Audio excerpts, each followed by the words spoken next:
آپ نے پوچھا کیا امی لفظ ایسے شخص کے لیے استعمال ہوتا ہے کہ جو لکھنا پڑھنا نہ جانتا ہو؟ جی، لفظ امی ان پڑھ جاہل اور یا لکھنا پڑھنا نہیں جانتا اس کے لیے بھی استعمال ہوتا، لیکن جب یہ لفظ کسی خاص آدمی پر بولا جائے یعنی نبی کریم صلی اللہ علیہ وسلم کے لیے، اس کے معنی ان پڑھ یا جاہل کے نہیں ہوں گے۔ اعلیٰ حضرت امام اہل سنت فاضل بریلوی رحمۃ اللہ علیہ نے یہاں لفظ امی کا معنی کیا بے پڑھا، اس پہ توجہ کیجیے، ان پڑھ نہیں کہا، کیونکہ ان پڑھ تو ایک بدنام لفظ ہے۔ آج بھی آپ کسی آدمی کو کہتے او ان پڑھ ادھر آ، وہ تو برا مان جائے گا، تو عام آدمی کو بھی آپ ان پڑھ نہیں کہہ سکتے، تو اس لیے اعلیٰ حضرت اس کا ترجمہ کیا بے پڑھا۔ اب اس کی ڈیٹیل کیا ہے؟ بے پڑھا کے معنی یہ ہوں گے کہ سب کچھ پڑھتا ہے، سب کچھ جانتا ہے، لیکن کسی استاد سے اس نے تحصیل علم نہیں کی۔ کیا مطلب؟ یعنی بے پڑھا جس نے کسی استاد سے علم نہیں سیکھا اور اس کے باوجود سب جانتا ہے، یہ معنی ہوگا۔ نبی کریم علیہ الصلوۃ والسلام پر جب لفظ امی کا اطلاق ہوگا تو اب آپ آئیے ڈیٹیل کی جانیں۔ لفظ جو ہے کتب لغت میں اصل کے لیے آتا ہے۔ حضور علیہ السلام کو امی کہنے میں ایک توجہ یہ ہے کہ جب دنیا میں پانی ہی پانی تھا، سب سے پہلے زمین کا حصہ برآمد ہوا پانی سے، وہ مکہ مکرمہ کی سرزمین تھی، بالخصوص وہ جگہ جہاں اس وقت خانہ کعبہ۔ تو خانہ کعبہ جو ہے سب سے پہلے یہ زمین برآمد ہوئی، تو یہ عربی میں چونکہ قرا جو ہے وہ زمین کو کہتے ہیں، تو اب کیا ہوا کہ مکہ کی سرزمین جو سب سے پہلے جو منکشف ہوئی، جو ظاہر ہوئی، تو اس کو کہا جانے لگا ام القرا۔ ام کے معنی اصل اور ماں کے بھی آتے ہیں۔ کیا مطلب ہوا کہ مکہ وہ سرزمین ہے جو تمام سرزمین جو ان کی اصل ہے۔ جیسے میں اگر حیدرآبادی ہوں، مجھے حیدرآبادی کہا جاتا ہے، آپ اگر دلی کے رہنے والے آپ کو دہلی کہا جاتا ہے، ایک شخص بھوپال کا رہنے والا اسے بھوپالی کہا جاتا ہے، ایک شخص پنجاب کا رہنے والا اسے پنجابی کہا جاتا ہے، ایک شخص ملتان کا رہنے والا اسے ملتانی کہا جاتا۔ اسی طرح حضور ام القرا میں رہتے تھے، اس لیے آپ کو امی کہا گیا، یعنی مکہ کے رہنے والے۔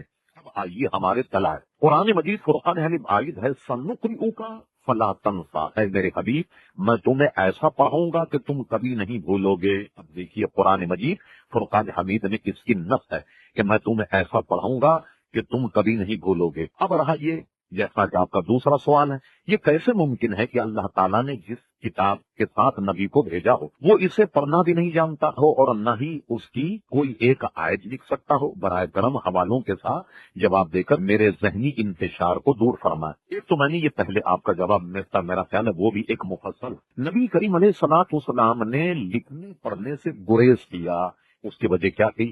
حضور علیہ الصلوۃ والسلام پر یہ الزام لگ جاتا اگر آپ لوگوں کے سامنے کتابت کرتے، لوگ کہتے یہ قرآن مجید بھی انہوں نے خود گھر بیٹھ کر کتابت کر لیا ہوگا، یہ الزام حضور علیہ السلام پر لگتا، اس لیے آپ نے لکھنے اور پڑھنے سے پرہیز کیا۔ رہا یہ کہ کیا حضور لکھنا پڑھنا نہیں جانتے؟ میں نے پہلے بتایا کہ اس میں بڑی وسعت، مثال کے طور پر حضور جو کاتبان تھے وہی کے صحابہ کرام، ان کو حضور فرماتے کہ تم کاف کو اس طریقے سے بناؤ، لام کو اس طریقے سے بناؤ، میم جب لکھو تو میم کے اندر جب میم کا شوشہ بنا اس کی سفیدی جو ہے وہ برقرار رہنی چاہیے۔ پوری کتابت کے فن حضور علیہ الصلوۃ والسلام سکھاتے۔ معلوم ہوا کہ جانتے سب تھے لیکن لکھنے اور پڑھنے سے حضور علیہ السلام نے پرہیز کیا۔ اگر کوئی شخص معاذ اللہ ثم معاذ اللہ اب بھی یہ کہے کہ حضور قطعاً لکھنے کا علم حضور کو نہیں تھا، اب آئیے خالد علی خان صاحب، پہلے تو میں نے قرآن مجید کی ایک آیت آپ کے سامنے پیش کری، سنقرئک فلا تنسا، میں تمہیں ایسا پڑھوں گا میرے حبیب تم کبھی نہیں بھولو گے، الا ماشاء اللہ، بھولو گے بھی جبھی جب رب کی منشا ہوگی، جب اللہ تبارک و تعالیٰ چاہے۔ اس آیت کو ذہن میں رکھیے۔ اب آئیے بخاری شریف کی حدیث۔ بخاری شریف میں ایک بات ہے جس کو صلح کا بیان کہتے ہیں۔ حضور علیہ الصلوۃ والسلام نے حدیبیہ میں ایک صلح کی جو بہت مشہور اور معروف ہے، سیرت کی کتابوں میں بھی مشہور ہے، قرآن مجید فرقان حمید میں بھی وہاں کا ایک نقشہ موجود ہے۔ جب صحابہ کرام علیہم رضوان نے گویا حدیبیہ مقام پر حضور علیہ الصلوۃ والسلام کے ہاتھ پر بیعت کی، جب یہ صلح لکھی گئی، اس کی جب دستاویز تیار ہوئی، اس دستاویز کو لکھنے والے کاتب نے یوں لکھا کہ ان شرائط کو ملحوظ رکھتے ہوئے محمد رسول اللہ صلی اللہ علیہ وسلم کفار سے ان شرائط کے مطابق صلح کرتے ہیں۔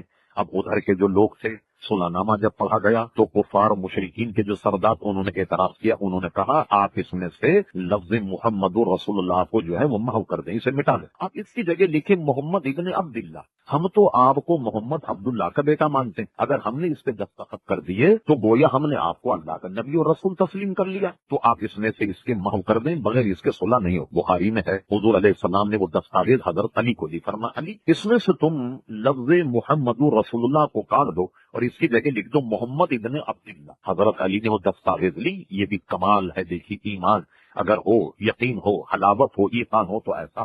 حضرت علی نے وہ دستاویز حضور کو لوٹا دیا اور یہ کہا یا رسول اللہ صلی اللہ علیہ وسلم میں اس خدمت سے باز رہتا ہوں، یہ کام مجھ سے نہیں ہوگا۔ حالانکہ دنیا کا فلسفہ یہ ہے کہ کوئی بڑا آدمی چھوٹے آدمی حکم نافذ کر دے، الامر فوق الادب، لیکن حضرت علی نے اس فلسفے کو ایک طرف رکھ دیا اور کہا میں یہ خدمت نہیں کر سکتا۔ کہا کیوں؟ ان کو بڑی پیاری انہوں نے بات کی، کہا یا رسول اللہ صلی اللہ علیہ وسلم میں اپنے قلم سے کیسے کاٹوں، میں کیسے اس سے سلائی پھیروں، اس لیے میرا تو ایمان ہے کہ اللہ کے رسول یہ خدمت میں نہیں کر سکتا۔ اٹھائیے بخاری شریف، نبی کریم علیہ الصلوۃ والسلام نے یہ لائن خود کال کر خود کتابت کی جو بخاری شریف میں موجود ہے۔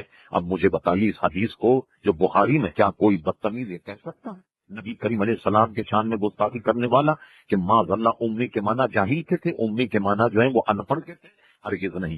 حضور علیہ السلام علم کے اعتبار سے یہ سب کچھ جانتے تھے، اس کے باوجود حضور نے پڑھنے لکھنے کی اجتناب کیا تاکہ لوگ آپ پر یہ الزام نہ لگا دیں کہ قرآن مجید فرقان حدید بھی آپ ہی کی بیان ہے اور آپ ہی نے گویا اس کو جو ہے وہ لکھا۔